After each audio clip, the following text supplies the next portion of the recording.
Good morning. सीधा सौदा के मंडे एडिशन में आप सबका स्वागत है।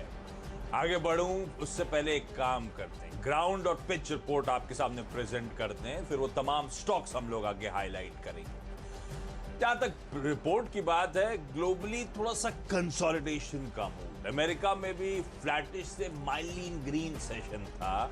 हमारे यहाँ भी आपने देखा होगा फ्राइडे को निफ्टी में हल्का उछाल, लेकिन निफ्टी बैंक में कुछ दबाव के साथ कामकाज होता हुआ नजर आया। और आज सुबह भी SGX Nifty similar cues indicate कर रहा है।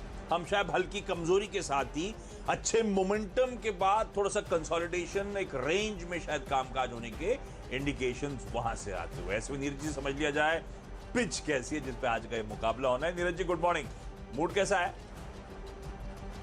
गुड मॉर्निंग आशीष, मूड तो ठीक लग रहा है मुझे, कोई दिक्कत नहीं है। फेड के इंतज़ार में लोग हैं, क्या वहाँ से कमेंट्री आती है कहना मुश्किल, लेकिन जो अंदाजे लग रहे हैं उससे लग रहा है कि कोई बहुत बड़ा चेंज, कोई बहुत बड़ी ट्वीकिंग फेड नहीं करेगा, क्योंकि जो इन्फ्लेशन का आंकड़ा है उसमें कुछ चीज़ें ऐसी बढ़ती हुई दिखी हैं जिसकी वजह से प्राइस बढ़े हैं, जो कि सस्टेन नहीं करेंगे आगे जाते हुए। तो मार्केट इसीलिए देखिए फ्राइडे को भी नहीं गिरा और मार्केट में एक बुलिशनेस बनी हुई। तो मुझे लगता है कि अभी ऐसे कोई संकेत कमज़ोरी वाले नहीं, केवल एक क्रूड है जो इंडियन मार्केट के हिसाब से थोड़ा सा दिक्कत करेगा। बाकी तो संकेत पॉजिटिव है, इसीलिए खरीदारी वाले शेयर्स ज़्यादा हैं मेरी टीम में। ज़्यादा मेरे ख्याल से इकलौता एक स्टॉक होगा जो बेचने का मन, अदरवाइज सारे के सारे बाय कॉल्स आपको भी मेरी टीम में नजर आएंगे। और हाँ, फेड की बैठक पे इंतजार रहेगा। इस बीच शायद ग्लोबल मार्केट्स कंसोलिडेट करें, लेकिन हमारे यहाँ स्टॉक स्पेसिफिक एक्शन वाकई तगड़ा है। अब तो प्राइमरी मार्केट में वापस हलचल लौटती हुई नजर आ रही है। दो इंटरेस्टिंग आईपीओ खुलने जा रहे हैं, जिसमें एक मेटल कंपनी और दूसरी एक मेजर ऑटो एंसिलरी कंपनी, जो 5-5.5 हजार करोड़ रुपए के आसपास का आईपीओ है। तो मुझे लगता है इस आईपीओ के चलते कुछ स्टॉक्स हरकत में आएंगे, उन पर रडार पर रखिएगा। तो पहले तो ऑटो एंसिलरी स्पेस, क्योंकि सोना बीएलडब्ल्यू का जो एंकर बुक आई 2,500 करोड़ रुपए मोबिलाइज कर लिए प्री आईपीओ, प्री आईपीओ नहीं कहूंगा, एंकर बुक के थ्रू, एंकर इन्वेस्टर्स के थ्रू बहुत तगड़ा रिस्पॉन्स मिलता हुआ नजर आया है। वो दिखा रहा है कैसी एपेटाइट है स्पेस के लिए। पहली कंपनी है प्रिकॉ, जिसको आज रडार पर रखना है। ऑटो एंसिलरीज पर फोकस कर रहा हूं। ऑटो कंपोनेंट्स बनाने का काम है ये कंपनी, जिसका इंटरनेशनल प्रेजेंस है। ये कंपनी ग्लोबल ऑटोमोटिव मार्केट को सर्व करने का काम करती है, और इनफैक्ट 100 से ज्यादा ब्रांड्स हैं जिनके साथ ये काम करती है। तो देश विदेश की जितनी ऑटो कंपनीज के नाम आपको याद आएंगे, शायद सारी की 100 से ज्यादा, शायद सारी की सारी इसके क्लाइंट्स नजर आएंगे। 10 मैन्युफैक्चरिंग यूनिट्स, सारी रोबोटिक असेंबली लाइंस और तमाम टेलविंड्स। एक तो सोना बीएलडब्ल्यू के आईपीओ के चलते मेरे ख्याल से auto ancillary as a space radar पे रहेगा। सरकार की पीएलआई स्कीम, सरकार की पॉलिसीज फेवरेबल, उसका बड़ा बेनिफिशियरी होगा ये स्पेस, इंक्लूडिंग प्रिकॉल। ये अब अनलॉक की तैयारी हो रही है, दिल्ली में मेजरली अनलॉक होता हुआ नजर आ रहा है। तो ये सेक्टर ऑटो एंक as a space bounce back करता हुआ आपको नजर आएगा। और चौथा और सबसे इंपॉर्टेंट, ये जो कंपनी है प्रिकॉल, ये फाइनली टर्न अराउंड हुई है। प्रॉफिट्स क्लॉक करती थी, पिछले 2 सालों से लॉसेस थे। FY21 में वापस अब इसने प्रॉफिट्स क्लॉक करना शुरू कर दिए हैं, और इस बीच इसने टेक्नोलॉजी और अपनी कैपेसिटी बिल्डिंग में बहुत तगड़ा खर्च करा है। तो इस छोटी सी कंपनी में शायद इसीलिए आज भी FIIs 10% से ज्यादा ओन करते हैं। रडार पर रखिए। दूसरी ऐसी ही company Sundaram Clayton, ticket size के हिसाब से एक बड़ा इन्वेस्टमेंट ग्रेड का स्टॉक नजर आएगा, लेकिन ध्यान रखें पेरेंटेज हो, रिटर्न रेशियोज हो, वैल्यूएशंस कंफर्ट हो, सबसे ज्यादा इसी ऑटो एंसिलरी कंपनी में नजर आएगा। जिस कंपनी का आईपीओ खुल रहा है सोना बीएलडब्ल्यू, 70-75 टाइम्स पे अवेलेबल है। मोटा मोटी auto ancillary as a space 35 से 100 के पी मल्टीपल पे सारे स्टॉक्स आपको नजर आएंगे। ये जो दिग्गज कंपनी है सुंदरम क्लेटन, ये इस समय भी केवल 22 के पी मल्टीपल पे ट्रेड कर रही है। चुनिंदा ऑटो एंसिलरी कंपनीज आज भी रिटर्न ऑन नेटवर्थ जो है डबल डिजिट में क्लॉक करती है। उनमें से एक कंपनी आपकी स्क्रीन पर है, इसको रडार पर रखेंगे हम लोग। हाँ, टिकट साइज बड़ा, लेकिन रडार पर रखूंगा। तीसरी ऑटो एंसिलरी कंपनी सेबको, भूल गए थे हम लोग इस कंपनी, वो commercial engineers and body builders company, मेरे ख्याल से जबलपुर की कंपनी थी, जो खासतौर पे बॉडी गाड़ियों, कमर्शियल व्हीकल्स की बॉडी बिल्डिंग के काम में जानी जाती है। साल के हाईज 30 के, तो ऑफ हाईज ट्रेड कर रहा है। और नतीजे देखिए, Q4 के नंबर्स आए बाजार बंद होने के बाद, जिस पे आज हमें रिएक्ट करना है। आय में 230% का उछाल, 45 करोड़ से बढ़कर 150 करोड़ रुपए किया है। मुनाफा 1.8 करोड़, पौने 2 करोड़ से बढ़कर 11 करोड़ रुपए का। पिछले क्वार्टर में भी 3-3.25 करोड़ का ही मुनाफा हुआ था। तो हर पैमाने साल दर साल क्यू ऑन क्यू इस ऑटो एंसिलरी कंपनी के नंबर्स बहुत स्ट्रांग, इसीलिए मेंशन कर रहा हूं। छोटा टिकट साइज है तो ट्रेडिंग की अच्छी बेट। और एक और कंपनी जोड़ देता हूं क्योंकि ऑटो से जुड़ी हुई ये, लेकिन ओईएम है, फोर्स मोटर्स। अब वीकेंड पे एक और वो जीएसटी काउंसिल की बैठक में कई सारी चीजों पे जीएसटी रिड्यूस हुआ। उनमें से एक था एम्बुलेंसेस पर। एम्बुलेंसेस पे जीएसटी 28%, जो ऑटो का जीएसटी है, और 28% एम्बुलेंसेस पे था। अब स्पेसिफिकली एम्बुलेंसेस का जीएसटी रिड्यूस करके 28 से 12% कर दिया गया है। और एम्बुलेंसेस में चुनिंदा कंपनीज हैं जो ऑपरेट करती है, और उसमें सबसे ज्यादा फोर्स मोटर्स जानी जाती है। इसके पास बैटरी ऑफ व्हीकल्स हैं अलग अलग तरह के मेडिकल नीड्स प्रोवाइड करने के लिए।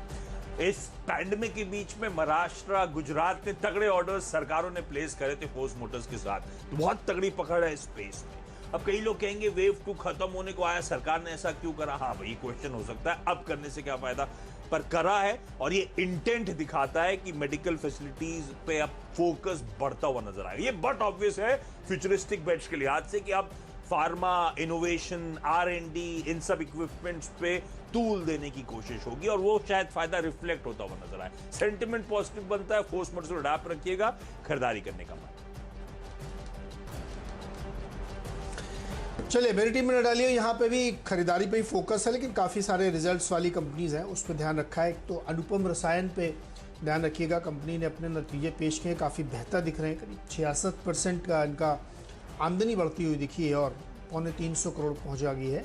और मुनाफा भी 100% से ज़्यादा बढ़ा है, 10-10.5 के सामने 22 करोड़ का प्रॉफिट लेके आए, और मार्जिन में भी इम्प्रूवमेंट हुआ है। तो मुझे लगता है कि केमिकल कंपनी जैसे भी अच्छा प्रदर्शन कर ही रही है, तो नतीजों के बाद इसमें एक और तेज़ी का बन सकता है रुझान। और फ्राइडे को बिल्कुल स्टॉक फ्लैट था, इसलिए इसमें चलने की गुंजाइश भी बनती है। कैपेसिटी इंफ्रा, जो एक कंस्ट्रक्शन कंपनी है, जॉब वर्क है, मतलब बड़ी बड़ी जो बिल्डिंग्स बनती हैं उनके लिए ये बिल्डिंग बनाने का काम करते हैं, यानी एक तरीके से हिंदी में कहते हैं ठेकेदार हैं, ये कंस्ट्रक्शन काम करते हैं। लेकिन मैसिव रिजल्ट्स ये इंडिकेट करते हैं कि Q4 बहुत शानदार गया है इनके लिए। आमदनी में करीब 22% की ग्रोथ है, और प्रॉफिट 5 गुना बढ़ा है, ये 4 से बढ़ के 24 करोड़ हो गया है। तो इस तरीके की एक्टिविटीज़ दी हैं। और इंटरेस्टिंग बात यह है कि पूरे पैंडेमिक के इस लॉकडाउन या सेमी लॉकडाउन के दौरान कंस्ट्रक्शन नहीं बंद हुए थे, मैसिव कंस्ट्रक्शन चल रहे थे, क्योंकि लेबर्स को वहाँ पे कंटेन कर लिया गया, तो वहीं रहते थे और काम करते थे। छोटे कंस्ट्रक्शन में दिक्कत आई थी, लेकिन बड़े कंस्ट्रक्शन जारी थे। तो इसीलिए इस क्वार्टर के भी नतीजे अच्छे आने को उम्मीद है। तो कैपेसिटी इंफ्रा में खरीदारी करके चले। IRA इंफ्रा रोड वाली है, इसको भी अनलॉकिंग के थीम से जोड़ के देखिए। और अभी लास्ट वीक ही जो है HDFC म्यूचुअल फंड ने बड़े पैमाने पे इस पर शेयर खरीदा है। तो अगर इसके आप शेयर होल्डिंग को देखिएगा तो उसमें बहुत इंस्टीट्यूशनल प्लेयर्स पहुंच गए हैं, यानी बहुत बड़े बड़े हाथों में ये शेयर पहुंच गया है। और अब अनलॉक हुआ है तो बहुत सारे जो हाईवेज अब तक सूने पड़े थे, वहाँ पे भी ट्रैफिक आता हुआ आपको दिखेगा। तो IRB इंफ्रा में भी खरीदारी करके चलना चाहिए, और ये स्टॉक मुझे लगता है कि एक बड़ी और नई तेज़ी के लिए तैयार होता हुआ दिख रहा है। ओके, अगला जो स्टॉक में रडार पे नीरज जी, वो आपने कहा रिजल्ट्स रडार पे थे, तो रिजल्ट से जुड़ा और जहां पे वैल्यूएशन कंफर्ट अचानक बढ़ने लगा। क्यों?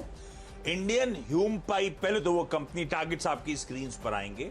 रेवेन्यूज में तगड़ा उछाल, 390-400 करोड़ से बढ़कर 480 करोड़ रुपए। पिछले क्वार्टर में भी 280 करोड़ के रेवेन्यूज थे, तो साल दर साल Q on Q बढ़िया ट्रैक्शन है। मुनाफा 25 से बढ़कर 38 करोड़ रुपए हो गया, और लास्ट क्वार्टर तो 4-4.5 करोड़ रुपए का मुनाफा था।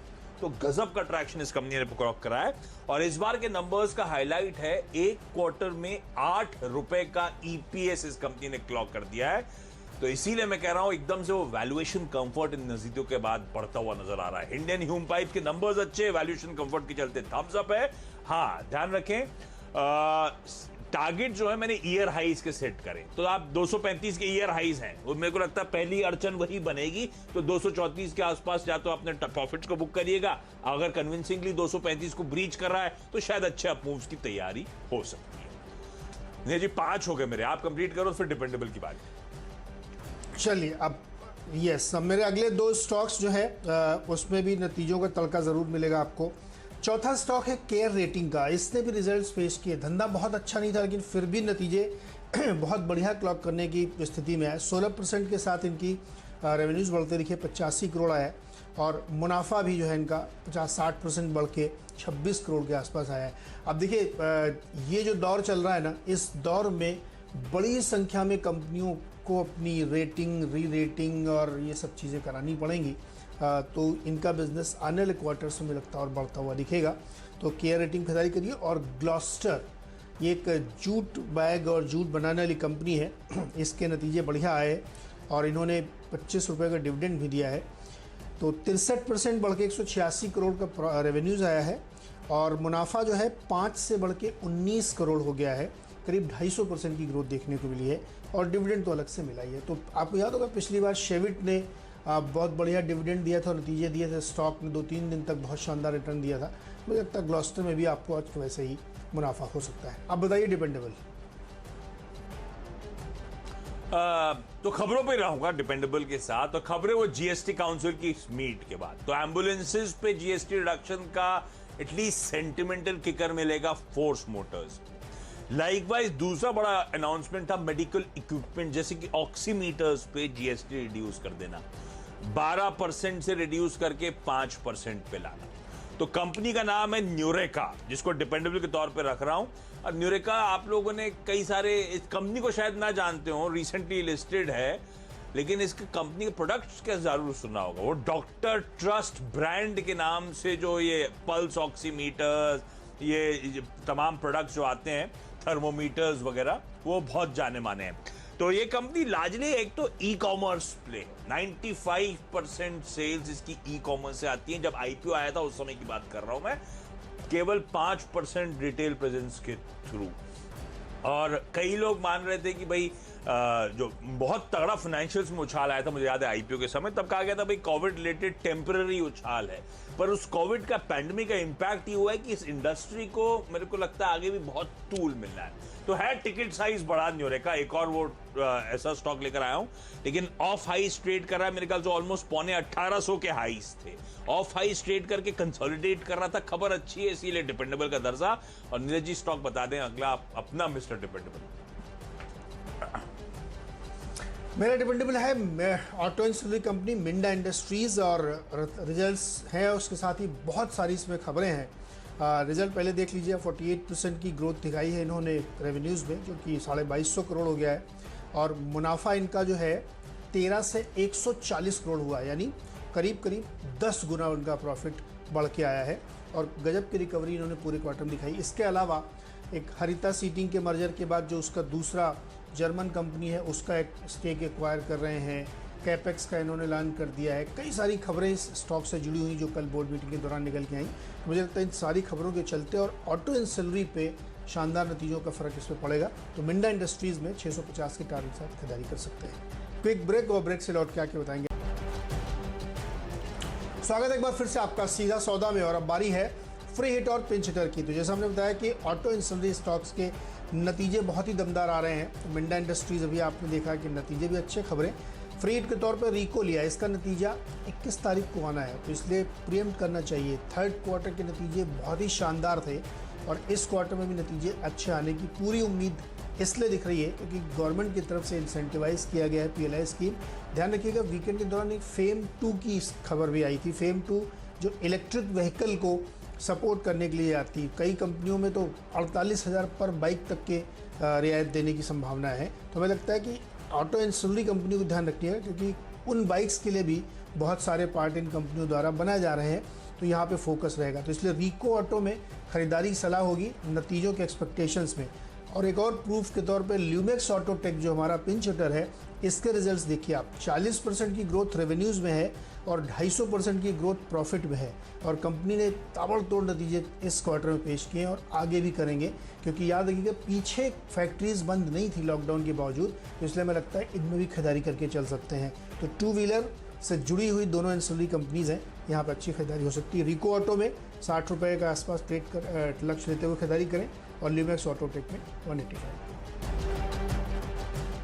गजब है एक आईपीओ खुल रहा है और आईपीओ के समय आप बता रहे हैं कि रिजल्ट्स भी स्ट्रांग आते हुए, तो एकदम किस्मत है। बड़ा आईपीओ है और उससे पहले auto ancillary as a space के लिए तमाम टेलविंड्स बंद हुई। रडाप रखिएगा इस पूरे स्पेस को।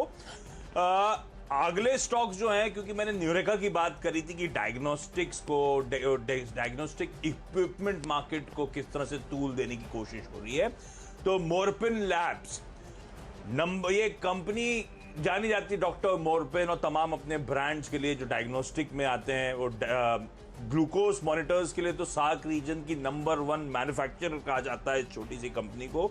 अभी भी ध्यान रखें, एपीआई का कारोबार 60-61% रेवेन्यूज क्लॉक करता है, लेकिन ये कंपनी अब अपने डायग्नोस्टिक डिवाइसेस सेगमेंट पे बड़ा बेट कर रही है, तो रडार पे रखेंगे। और दूसरा बीपीएल इसीलिए क्योंकि बीपीएल मेडिकल्स में बीपीएल का स्टेक है, तो डायरेक्टली इस कंपनी को फायदा नहीं होता, लेकिन उस सब्सिडी जैसे से तूल पकड़ रही है बीपीएल में, वो स्टॉक में रब ऑफ आता हुआ नजर आता है, इसीलिए इसको भी रडार पर रखेंगे। और उस नोट पर कोई छोटे से ब्रेक के उस पार अगले 2 स्टॉक्स पर बातचीत।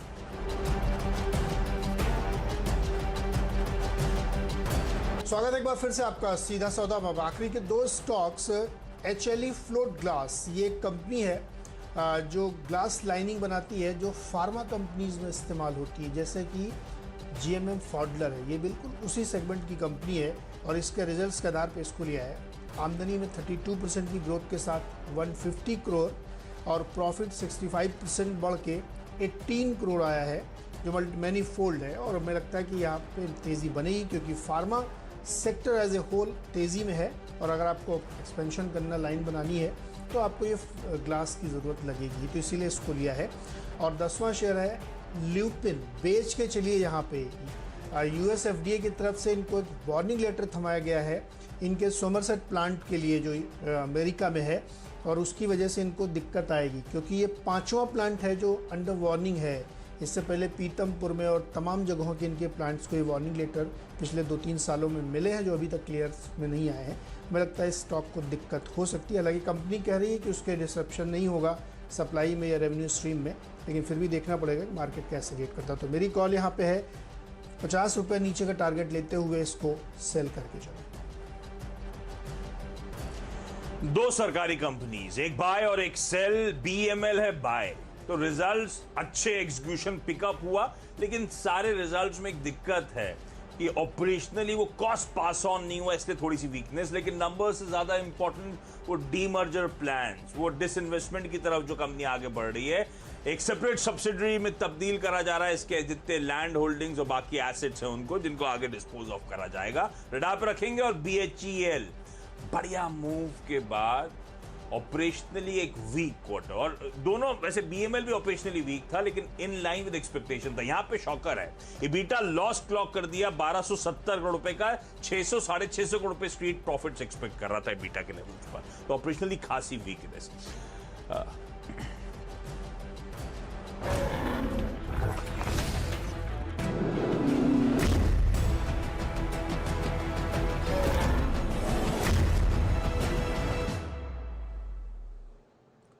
चलिए क्विकली मेरी 10 की टीम आप लोगों की स्क्रीन पर, ज्यादातर सारे के सारे बल्लेबाज, और फोकस करा है auto ancillary as a space पे, क्योंकि सोना बीएलडब्ल्यू का आईपीओ आज से खुलने जा रहा है। प्रिकॉल एक तो टर्न अराउंड स्टोरी है और बढ़िया मोमेंटम पकड़ सकता है ये स्टॉक। सुंदरम क्लेटन वैल्यूएशंस के लिहाज से शायद ऑटो एंसिलरी में सबसे ज्यादा कंफर्ट ये कंपनी देती है। सेप्को के नंबर्स बहुत अच्छे आए, और फोर्स मोटर्स वो जो जीएसटी काउंसिल ने एम्बुलेंसेस पे जीएसटी तगड़ा रिड्यूस करा, उसका शायद पॉजिटिव किकर मिलेगा। इंडियन ह्यूम पाइप्स के नंबर्स अच्छे, तो वही जीएसटी काउंसिल मीटिंग में जो मेडिकल इक्विपमेंट्स पे जीएसटी रिडक्शन की बात करी, उसके चलते न्यूरेका, मोरपिन लैब्स, बीपीएल जैसी कंपनी, ये सरकार का इंटेंट दिखा रहा है आगे क्या हो सकता है, किस तरह से टूल दिया जाएगा स्पेस को। और फाइनली 2 सरकारी कंपनी जिसमें बीएमएल तो डीमर्जर न्यूज के चलते बाय है, बीएचईएल हालांकि बहुत स्ट्रॉन्ग मोमेंटम में, इस बात का ध्यान रखिएगा, लेकिन नंबर्स वीक है, इसके चलते लगता है शायद आज के सेशन में दबाव के साथ कामकाज होगा। या बिल्कुल खरीदारी पे फोकस, लेकिन एक शेयर है जहां पे सेल करना चाहिए और वो है ल्यूपिन। वार्निंग मिली है इनको यूएस एफडीए की तरफ से सोमरसेट यूएस प्लांट के लिए, तो मुझे लगता है वहां पे अच्छा खासी गिरावट देखने को मिलेगी, लेकिन अनुपम रसायन, capacity infra, care waiting, Gloster शानदार नतीजों के साथ साथ कहीं कहीं मोटा डिविडेंड भी है, तो यहाँ आप खरीदारी कर सकते हैं। इसके अलावा आप ऑटो इंडस्ट्री फोकस करिएगा, मिंडा इंडस्ट्रीज, ल्यूमेक्स ऑटोटेक, क्या ज़बरदस्त कंपनियों ने रिजल्ट्स पेश किए हैं। रिको ऑटो के रिजल्ट्स आने हैं, इसलिए उसको प्रियम करके यहाँ पे खरीदारी कर सकते हैं। और अंत में आपको बताया था हमने कि HEL फ्लोट ग्लास जो कि फार्मा इंडस्ट्री के लिए ग्लास लाइनिंग बनाती है, नतीजे बहुत अच्छे हैं, तो यहाँ पे भी खरीदारी कर सकते हैं।